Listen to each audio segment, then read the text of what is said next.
욥기 시편, 잠언 전도서, 잠언 15장 13절부터 17절. 제가 마음의 즐거움은 얼굴을 빛나게 하여도 마음의 근심은 심령을 상하게 하느니라.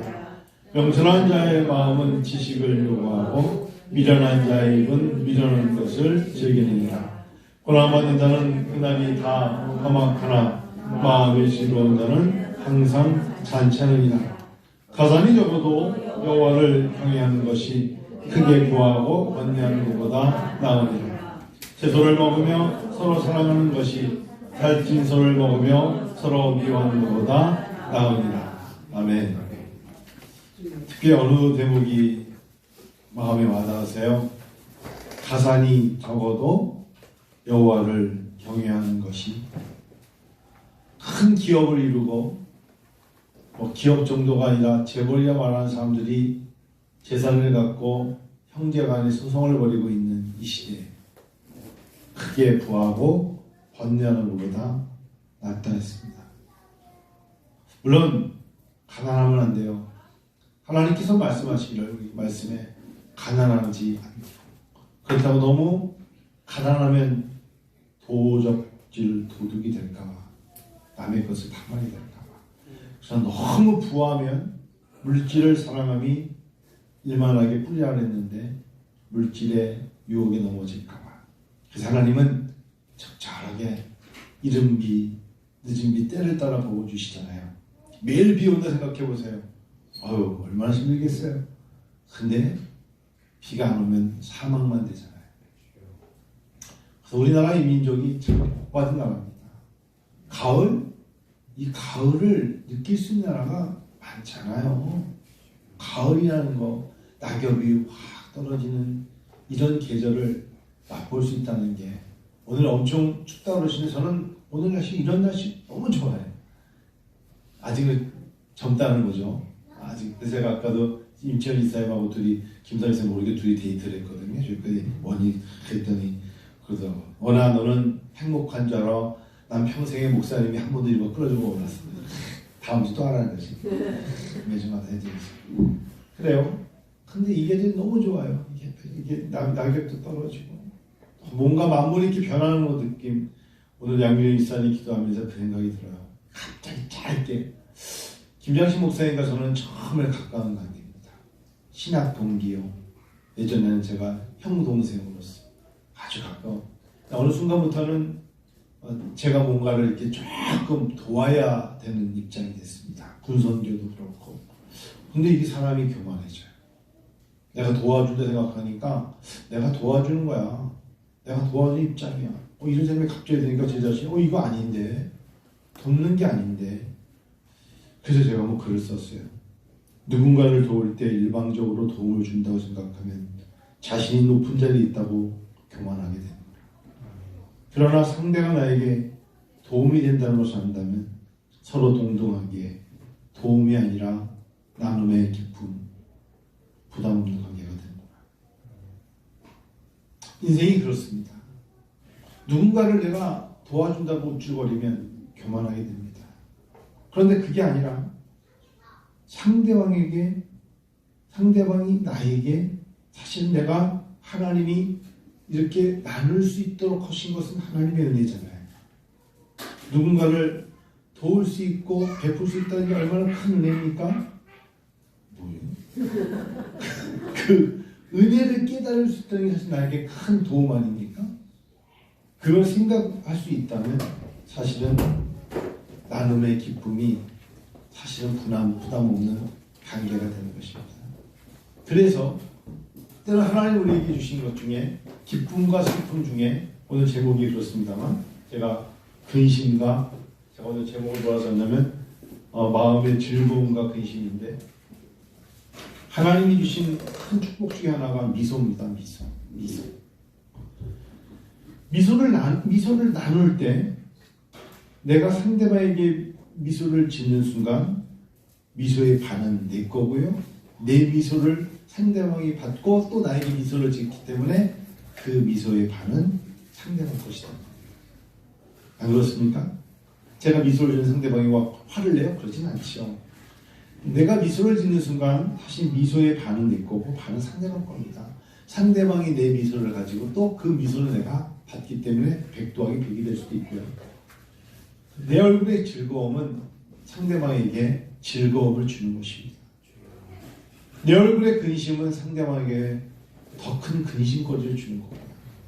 그래서 내가 어려움 있을수록에 기쁨과 즐거움을 미소를 짓는다는 건 하나님의 사람만이 할 수 있는 것입니다. 신앙생활이 뭡니까? 신앙생활이라는 건 생활 속에서 알곡과 쭉정이를 구별하는 것입니다. 신앙이라는 것은 나도 모르게 내가 알곡이야 라는 것을 확신을 갖고 알곡, 다른 말로 구원자, 다른 말로 나는 영생을 받은 사람, 하나님의 자녀라는 것입니다. 신앙생활이라는 것은 내가 알곡되어 점점 가서 마지막 때에 이제 드러나는 것이고 그러지 못한 건 쭉정이어서 발에 밟혀서 퇴비로 되는 것입니다. 그러면 내가 쭉정이와 알곡을 다른 말로 하면 영적인 것과 육적인 것을 구별하는 것을 기도라고 하는 것입니다. 기도가 육적인 것과 영적인 것을 구별시켜주는 것입니다. 성도 여러분, 언제까지 우리가 염려와 근심과 근심된 얼굴로 하나님 없이 살아가다 끝나면 안 되지 않겠습니까? 요즘 앉아서 그런 생각을 많이 하게 됩니다. 신앙이 뭔데? 신앙생활은 뭔데? 내가 영적인 사람이고 나는 알곡이야. 그래서 나는 영적인 사람이어야 되고 영적인 사람 가기 위해서 기도하는 것이고 기도가 나를 더 영적으로 인도하는 것이야. 누구나 다 문제가 있죠. 근데 여러분 그거 아세요? 문제는 한 번만 있는 게 아니라 살아있는 동안 누구에게나 있는 것입니다. 그 문제만 해결하면 끝? 그런 건 인생이 없어요. 지금 한영광군의 가장 큰 문제는 다음 주 다가오는 수능 시험을 보는 것인데 그게 끝나면 끝일까요? 그 다음부터 더 시작입니다. 어찌 보면 그 문제를 이제 파악하고 해결하는 능력이 우리에게 갖춰질 때 영적 분사가 될 뿐입니다. 어떠한 문제가 다가와도 이길 수 있어. 이런 담대함. 날씨가 추워지니까 다운자매가 얼마나 목까지 레스키복 그냥 완전히 화이트 이루고 왔는데 아까 보면서 야 정말 겨울이 왔구나. 근데 분명한 건 다운자매 오늘보다 내일 모레가 더 추워지고 1월달은 더 추운데 그러면 분명히 다운자매는 모자도 쓰고 기마기도 하고 장갑도 끼고 옵니다. 다 대처할 능력이 있다는 거예요. 하나님 우리가 대처합니다. 그러다가 본인이 이제 갑자기 산에 오른다고 산도 올라갔다 옵니다. 이 추운 날씨에 이겨내는 겁니다. 문제는 한 번이 아닙니다. 그 문제는 살아있는 동안 있는데 이길 수 있는 능력은 어디에 있느냐? 신앙 안에 있고 기도에 있는 것입니다. 다가와라 이거야. 사단마귀 병마야. 다가와라. 나는 이길 수 있다. 나는 물리칠 수 있다. 하나님 나를 쓰실 거야. 우리를 쓰실 거야. 이보다 더 큰 일도 감당할 수 있다. 그게 믿음의 사람들의 고백입니다. 하나님이 인도하십니다. 그래서 방황하는 자와 목표가 있는 자는 달라요. 길을 걸을 때 목표가 있는 사람은 분명히 갑니다. 하다가 이 길이 아니다 생각하면 돌아설 수가 있습니다. 방황은 어디로 가야 될지 모르는 겁니다. 동서남북. 우리의 목표는 천국입니다. 하나님 나라를 위해서 걸어가는 자들입니다. 그래서 힘듦이 있을 수 있어도 근심하지 마십시다. 지칠 수 있어도 기쁨을 가지고 하십시다. 우리의 목표가 하나님께 있기 때문입니다. 방황하는 자 아닙니다. 목표를 이루기 위해서 힘듦이 있을 수 있습니다. 땀이 있을 수 있습니다. 그러나 감당할 힘이 있습니다. 그게 바로 신앙입니다. 오후에 예배 드리는 분들은 오전과 다르게 이렇게 큰 은혜가 있어요. 저기 있어요. 매주마다 그 은혜가 있을지어다 하시는 거예요. 주일날 오전 오후 예배 드리는 게 힘든 거 압니다. 쉽지 않을 것입니다. 얼마나 피곤하시겠어요. 사실상 오전 예배 같은 12시만 돼도 그냥 낮잠을 하는 쯤 자도 되겠지만 사실은 여러분 하나님께서 단 10분이라도 은혜를 주시면 남은 생애가 평안합니다. 그래서 우리 아까 모래 찬양단이 찬양했습니다만 모든 것이 은혜입니다. 저 예전하고 다른 게 뭐냐면 왜 예배를 빠지셨어요? 요즘 그런 질문을 안 해요. 안 하게 된 지 오래됐어요. 왜 그런 줄 아세요? 걸음걸음에 하나님이 계시기 때문에. 무관심해서 그런 거 아니에요.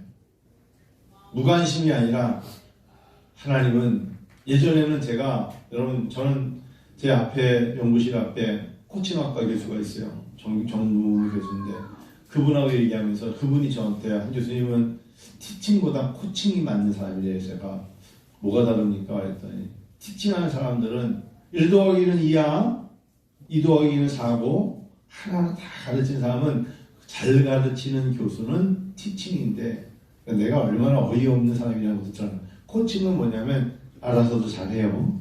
이래 놔둔데 진짜 놔두고 있다가 딱 보면 저렇게 뛰면 안 되고 쟤는 저렇게 뛰는데도 잘 뛰고 쟤는 저렇게 잘 못 뛰고 놔두고 나서 코칭은 뭐냐 그 다음에 한 사람 한 사람에게 맞는 것을 개별적으로 말해줘야 된대. 그래서 한 번을 쭉 놔둔대. 이렇게 놔두고 거기서 자기가 고른대. 근데 단점은 뭐냐, 코칭을 잘못하면 한 번 눈에서 벗어난 사람은 선수로 기용을 하는 거예요. 요즘 이제 요즘 남 목사님한테 물어봐야 됩니다. 한국 시리즈 누가 우승할지. 남 목사님 LG가 우승하겠죠 올해는. 자, 한국 야구 되게 화가 나서 안 보는데 지금 대한민국에서 야구가 지금 난리거든요. 수요일날 하이라이트 야구를 봤더니 갑자기 오전이 딱 나오더니 VND10이 나오더니 뻥 쳐가지고 3점 홈런을 쳐가지고 이겼어요. 그때 나도 박수, 아이고야!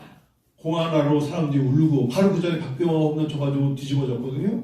눈물을 흘렸다가 소리 질렀다가 난립니다. 코칭이 뭔지 아세요? 코칭은 바로 감독에게 필요한 건 티칭도 그건 코치들이 하는 거예요.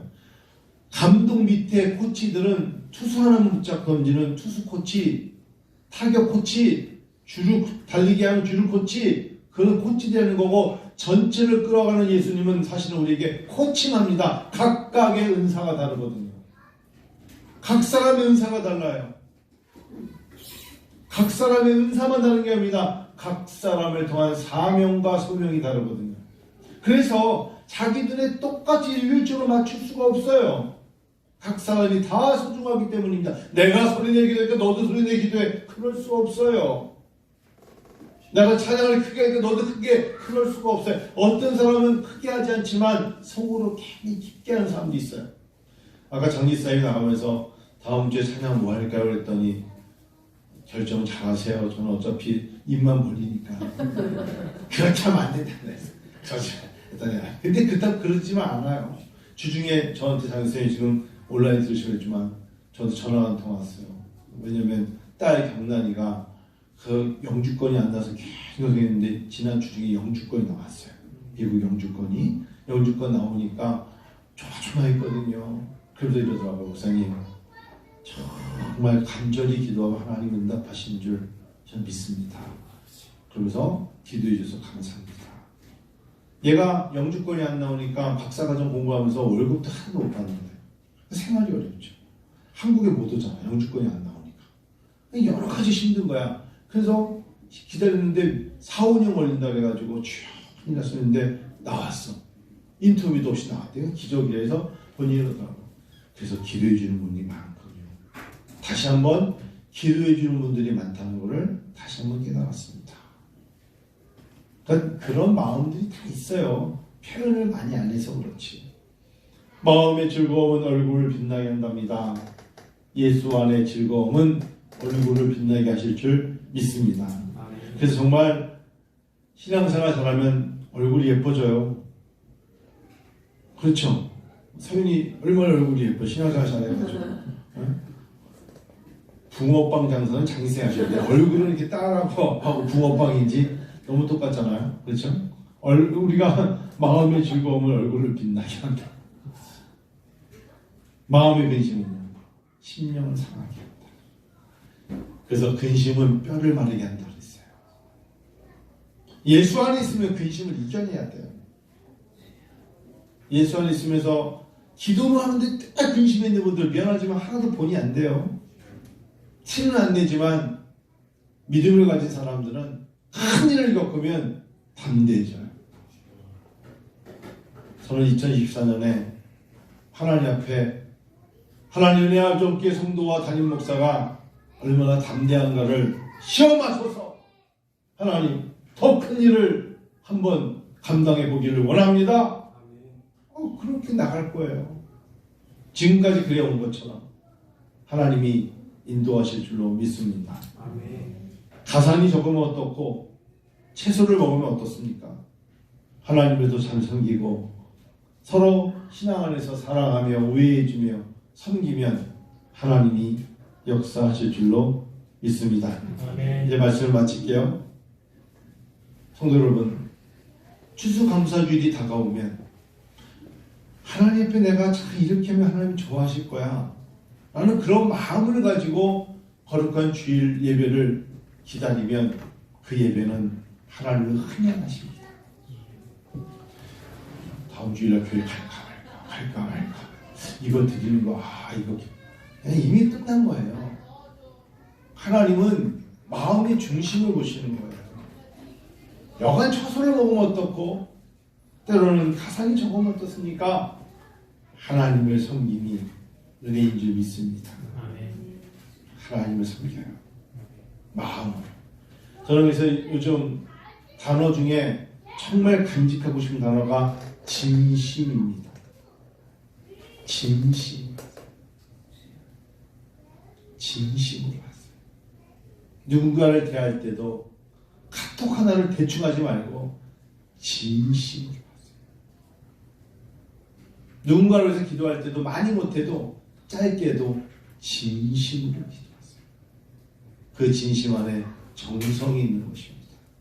그 진심 안에 그 사람의 인격이 있는 것입니다. 진심으로. 누가 아프다 그럽니다. 병상에 누웠다면 진심으로 아파하는 심정으로 기도하셔요. 누가 예수를 안 믿습니다. 그 사람이 예수 믿으면 좋겠다는 마음 진심으로 구하세요. 교회가 성장하기 원합니다. 우리 교회 하나님 성장되기 원합니다. 진심으로 구하십시다. 누군가를 사랑하면 진심으로 사랑하세요. 놀라지만 마세요. 당황하게만 하지 마세요. 근데 제일 나쁜 건 귀찮아하는 겁니다. 그게 불효입니다. 엄마가 아프대. 귀찮아. 불효입니다. 긴 병 앞에 장수하는 것에 표적. 그런 단어 자체가 그 괜히 밑바닥적인 자세입니다. 진심으로 섬기면 하나님이 그 일을 보시고 열매를 따게 하실 줄로 믿습니다. 같이 이 시간에 진심으로 한번 기도하는 시간 갖고 마칩니다.